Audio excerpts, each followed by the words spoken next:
Hi, welcome to episode 4 of Mood Awakenings.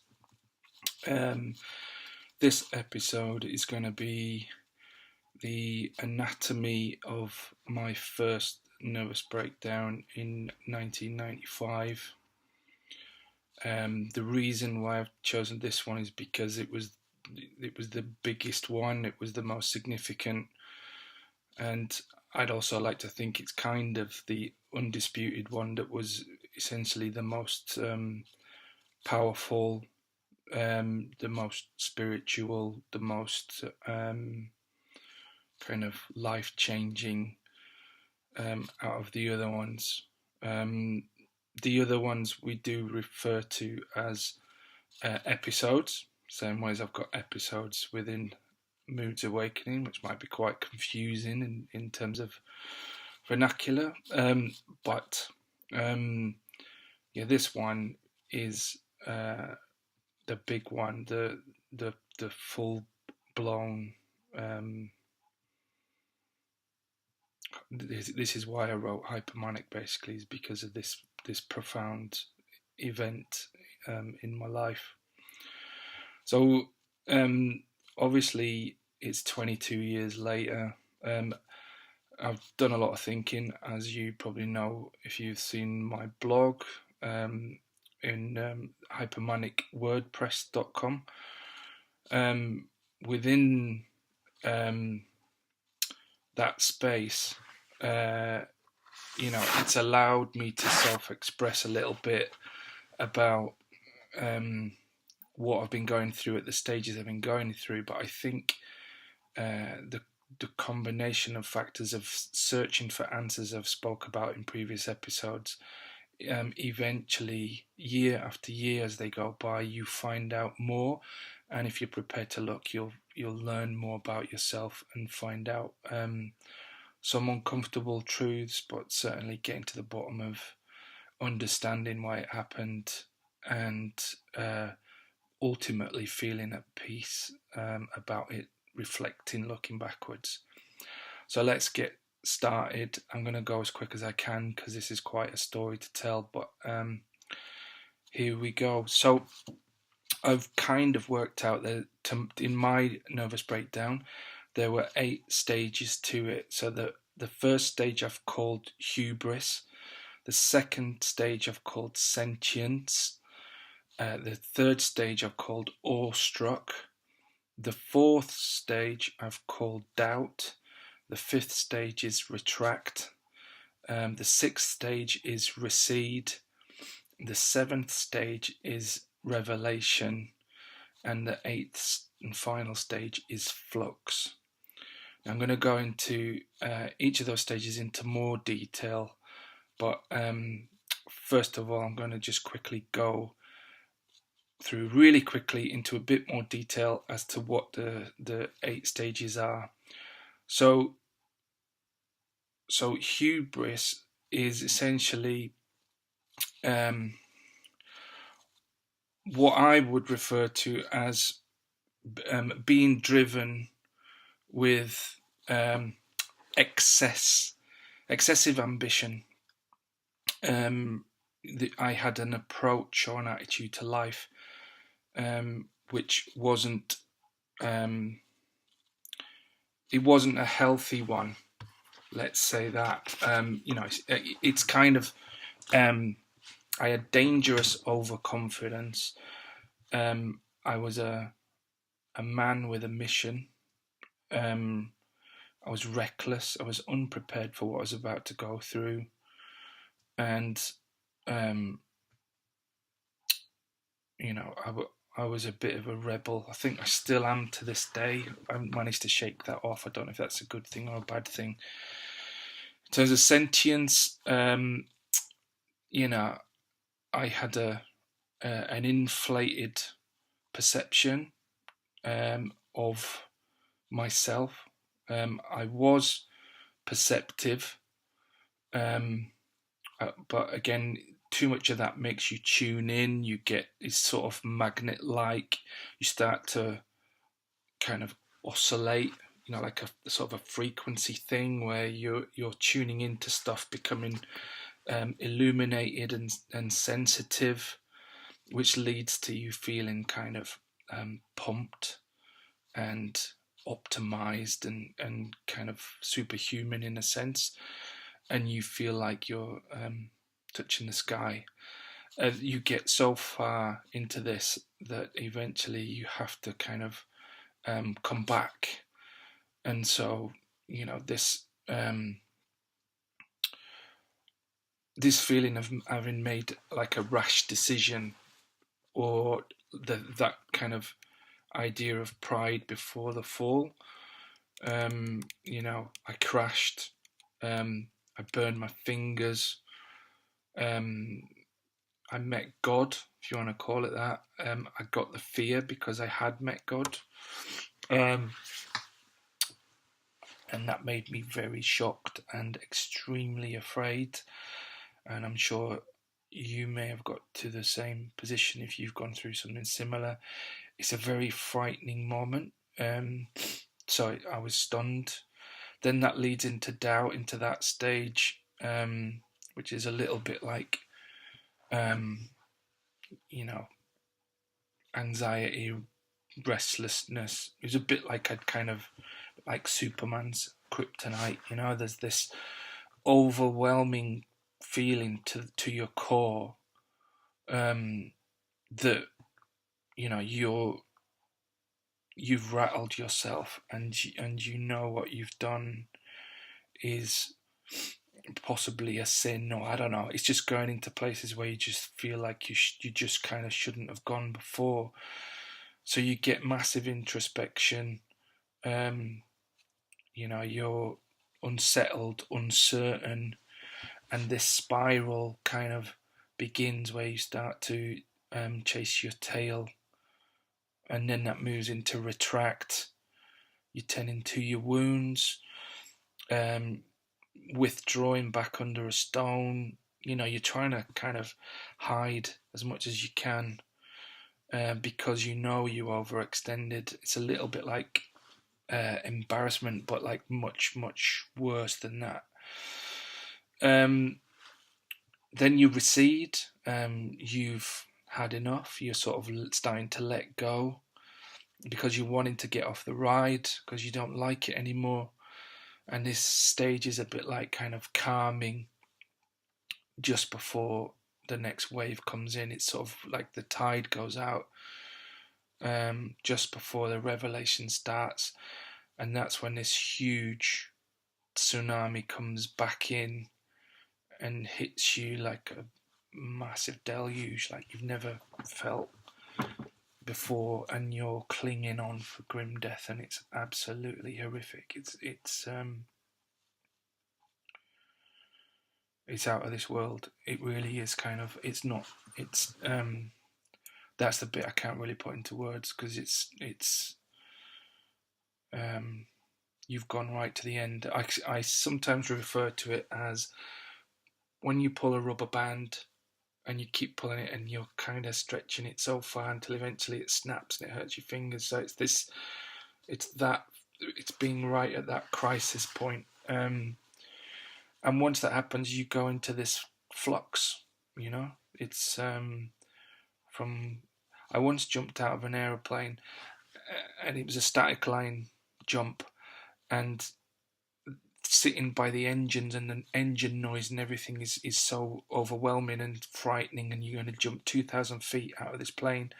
But as soon as you jump, it's silent and there's no engine noise or anything else. The chute opens and it's just the most amazing feeling. So it's this stillness, a blackness, the blackness of unconsciousness, and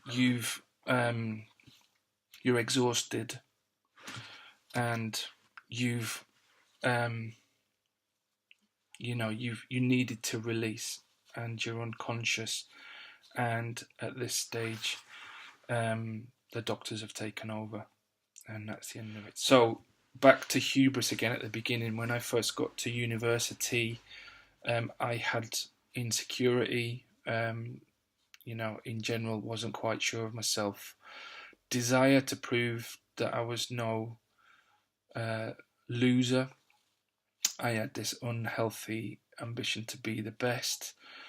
I had a work hard, play hard attitude to life, and I think that is the most dangerous thing. It's not good at all, because in a sense it's like self-sabotage. You're living an unhealthy lifestyle. You have a hedonist outlook on life, and at that time in the 90s, that was kind of the culture at the time. It was a culture of excess. I would have tried anything. I would have taken any drugs. Well, not any drugs, but I kind of, I was open-minded in that sense, extremely liberal with the thought of putting chemicals into my body. So, not just that, I abused alcohol. I just risk taking was like the big thing. I felt like anything was possible. I felt like nothing could stop me. I felt I could move, any mountain at all. That the world was my oyster. That I could bend the rules. If you know Maslow's hierarchy of needs, I'd felt like I'd kind of got to self-actualization. So it's like inverting the pyramid. So it's kind of, instead of being this way, which is normal, it was this way where, I wasn't looking after the basic needs like sleep and stuff like that and food. I was taking stimulants, caffeine, Pro Plus, loads of coffee. Pro Plus, worst thing ever for a student. Never ever recommend to anyone to do that or take that stuff. So, as a result of putting all this stuff into my body, I had bad body chemistry going on. So I wasn't well holistically in all sorts of different ways. I'd suffered weight loss. I had grandiose feelings of destiny. I was student rep. I had too much responsibility because of that, on top of doing my student work as well. I was like captain of the football team. It was just, I was just too much in too many different places and getting, sort of too many different identities into that I couldn't kind of cope with keeping up.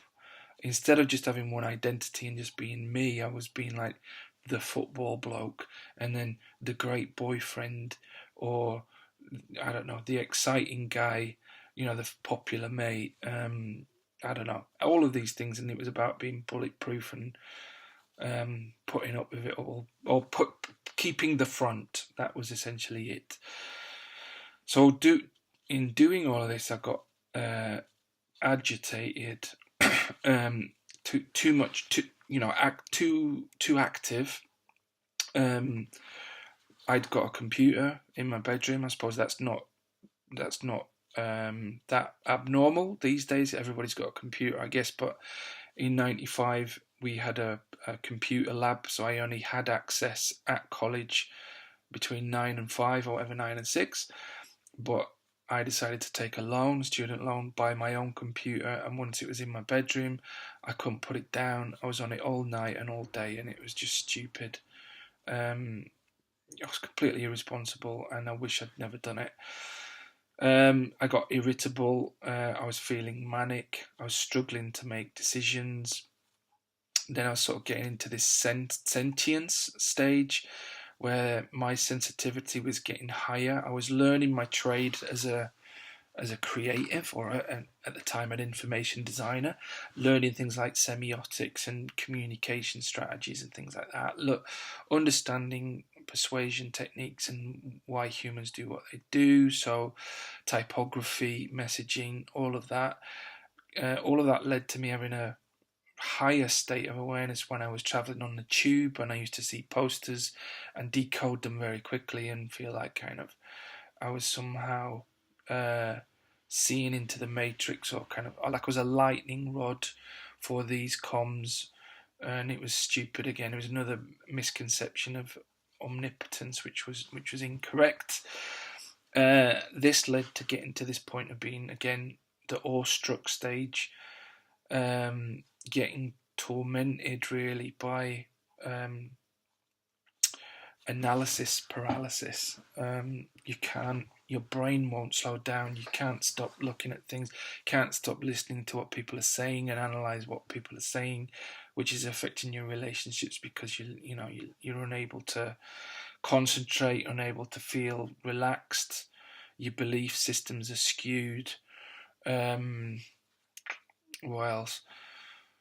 This kind of meeting God, there's this feeling of guilt of having done that, in the sense of forgive me, and this kind of religious mania was coming out of when I was a kid. I went to Sunday school and learned all about this kind of devil and angel thing, and just to kind of God is watching you and all that kind of thing, which I don't really believe in these days anymore. But at the time, unfortunately, it kind of got a hold of me, this kind of moral compass thing. Then you get doubt, and so the drugs, the sex, the guilt, the religion, all of that into this doubt stage of like self-loathing, anxiety, getting jumpy, having panic attacks, unrelenting, restlessness, again unable to relax, daily life is getting stressful because your relationships are getting strained. They've got a frequency of problems to solve because of not just the coursework, but like everything seems to be going wrong. You're in a crisis. There's an incessant march of kind of events and obligations, some of them social, some of them to do with college, being student rep and all of that stuff. I was getting into meetings about campus signage and all sorts of things that were extracurricular that were just kind of too much. It's high stress, there's no downtime, you've got no boredom, and no boredom, I think that's really, really important, particularly these days with iPads and all this connection to social and video. But everybody has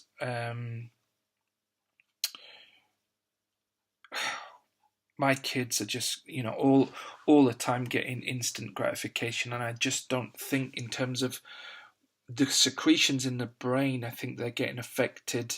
And I think that's the rise of mental illness at the moment is related to this idea. And I think I try my best to encourage my kids to be bored, because if you're always kind of spinning and going and being always on, it's never good for you. It's a lack of sleep, which leads to paranoia. My paranoia heights were increased by reading books about numerology and trying to almost getting OCD about looking at numbers and dates and times and all of this stuff getting into my head. I was forgetting things. It's getting into this sort of retract stage where I was, it's going into sort of fantasy lands, escaping reality, because my imagination was kind of taking over a little bit too much. I was believing what I was kind of the stories I was telling myself in my mind's eye. Yeah, I had heartbreak. My girlfriend was going off with someone else, and it was all starting to come out, and that was extremely painful. Like, for a long time, I used to think that was the main cause of what happened, but you can see by all this other stuff, it wasn't just that one thing. That didn't help. But the rejection and the hurt led to me sort of withdrawing socially. I didn't take care of my appearance. I didn't care. My bedroom was a complete mess. I was feeling alone. My housemates had kind of left the house. They'd both staying at girlfriend's house or just not being in. Kind of felt like they were avoiding me. Whether they were or they weren't is to be debated. But I was alone in the flat quite a lot during this period, which is not good because you're in isolation. You're starting to feel defensive, and you're unable to trust, and you're massively confused. You're kind of, the whole world is upside down. So then you recede, you start blaming them, you're feeling neglect, this kind of taking another holiday from reality, going walking around London, giving money to homeless people and all of that. At the time, they say the words "off with the fairies," and so I used to didn't like that. I used to think that was a stigmatizing type description, but it is kind of true when you start to look at yourself in the cold light of day. I used to refer to it as the needle coming off. In the old ways, you used to have a record player that would play vinyl, and the needle would come off. So yeah, I'm in and out of psychosis. I'm speaking in riddles. No one really understands what I'm on about. The doors of perception have kind of flung off their hinges by this point. I'm convinced that bad things are going to happen. That I thought Gideon was going to kill me. In the book, I've written about it, where I thought he was in a bush, or he was going to jump out from behind a car and get me, and all this sort of stuff. Couldn't walk down a street for feeling completely afraid of him. And all he was doing was just kind of stealing my girlfriend from me. I don't think he wanted anything else other than to get me out of the way.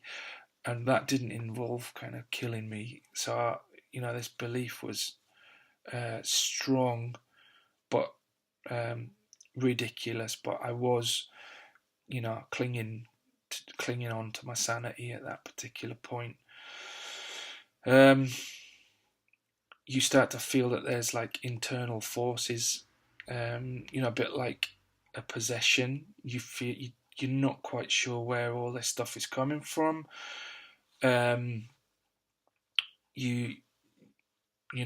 You're constantly mistaken. You're constantly not quite getting what's going on with everyone else. You're in misalignment, and then there's just all this drama. You find yourself throwing glasses out of a bedroom window, and you're shouting out the window to everyone to come in and come to the milkman and the kids going to school. Come and get the police. There's a madman in the house, and there isn't a madman in the house. No, it's you. And the other girls in the house are absolutely petrified. Probably, I don't even know to this day. I've never spoke to any of them, but I'm sure, looking back at it now, they must have wondered what on earth had gone on overnight with me. It was just, overloaded consciousness. And that's when the first revelation comes in. I know I said there was one before, but it's kind of in two stages. So revelation number one is the police and the doctors start to get involved. You're not with it. Like I say, you're in another world. It's like being in a movie, and you're almost writing the script as it's being filmed, and you're the star or the center of you're the main protagonist. And that means there's way too much introspection going on that's triggering off things like your breathing. You've got trouble breathing, and you're going back to the root of all this insecurity, which has caused it kind of in the first place. So revelation number two is, into a massive 6-hour panic attack with your mum. and your dad in their house, and they're frightened to death, and they don't know what's going on with you. Your hearing becomes sensitive during this period. You become sensitive to velocity. I kept telling my dad to slow down as he was trying to take me to the hospital, because I just couldn't, and he was only driving like 15 miles an hour. I just couldn't cope with anything. And then when I was put into the facility, onto Ward 4 in the Westmoreland General, I have this institutionalized realization of almost like someone who's just gone to prison, and the doors clock, the bars have come down and it's clicked and locked. And to me, that's the final straw, where I just kind of, the rubber band properly snapped at that point, and I went into a trance-like turmoil, which led to the hypomanic episode. And that moment is the thing that is the title of the book, which goes then into this state of flux. So the final stage, you've gone really high up on this episode, this hypomanic episode, heart racing, vitals under burden, and then it's, like I say, unconsciousness. It's a release, stillness, blackness, exhaustion, and that's it. That's it until you wake up again. If you do, that's when you're in another universe from then on for the rest of your life. So, and that is it. Thanks for watching. It's been quite difficult to construct this episode. I couldn't keep it under 10 minutes, and I apologise for that. And I wish you all the best with your recovery. Take care.